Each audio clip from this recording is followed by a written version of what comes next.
Teenage Mutant Ninja Turtles Out of the Shadows, directed by David Green, and is the sequel to the 2014 reboot film. Now, I grew up a fan of both the cartoon show and the live-action movies. First two, not the third one, let's get that one straight right here. But I should be one of those people that came out of this movie liking it, right?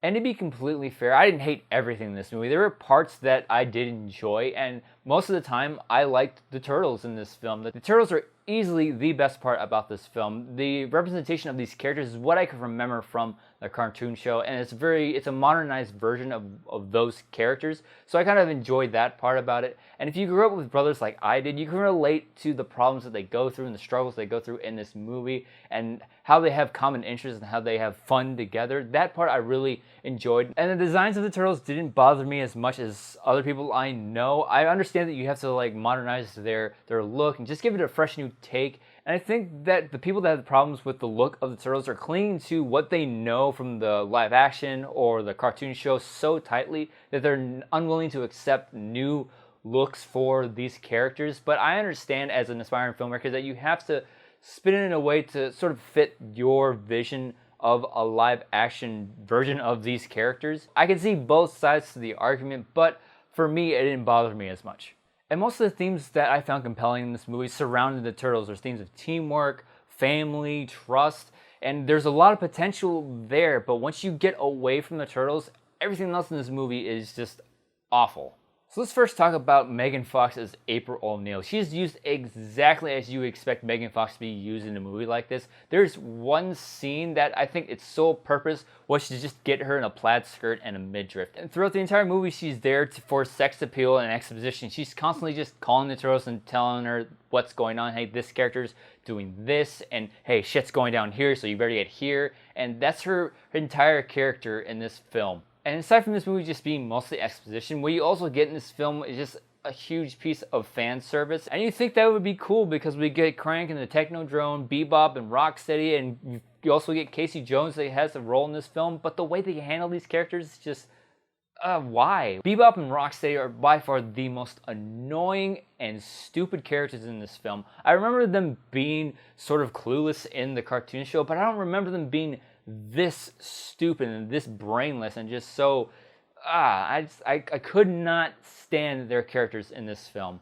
And then we get this introduction to Crank that just really comes out of nowhere. You get no backstory on who this guy is, and the way that he's represented in this movie, he's just this big blob of brain, and he talks like this, and it's like they were just trying to make him menacing just by being creepy. And there's no backstory, there's no real reasoning behind his character, and he just shows up out of nowhere. There's no development in this character, and when it finally does come down to the Turtles fighting him, it's just like, alright, cool.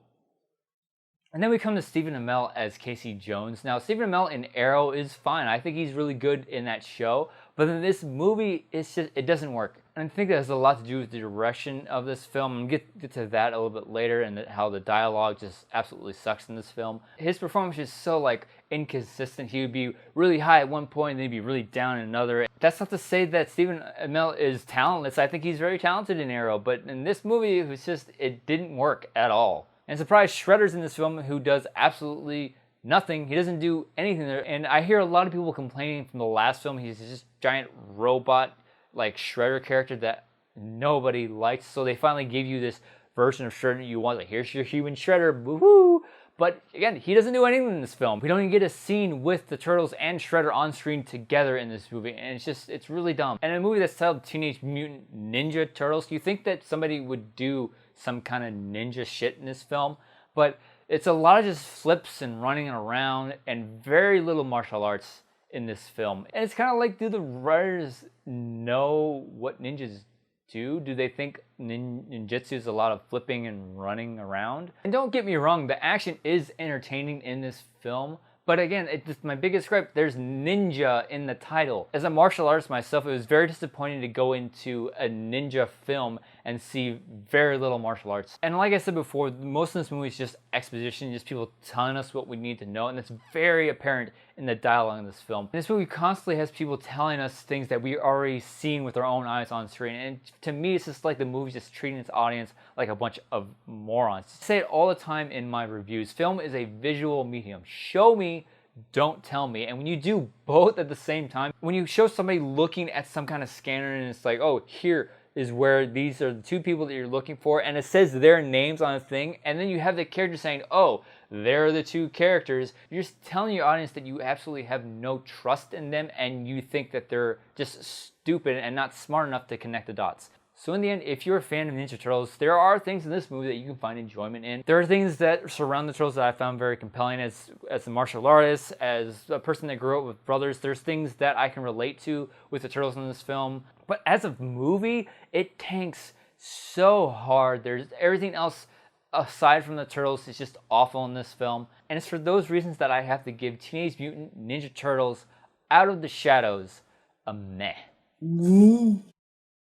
So Teenage Mutant Ninja Turtles Out of the Shadows. Have you seen it and what did you think about it? Leave a comment below, tell me your thoughts. Please, if you enjoyed watching this review, hit that thumbs up button below. Subscribe to my channel if you haven't already. And as always, thank you so much for watching. If you like this, you can click right here and see more videos. Bye, Andrew.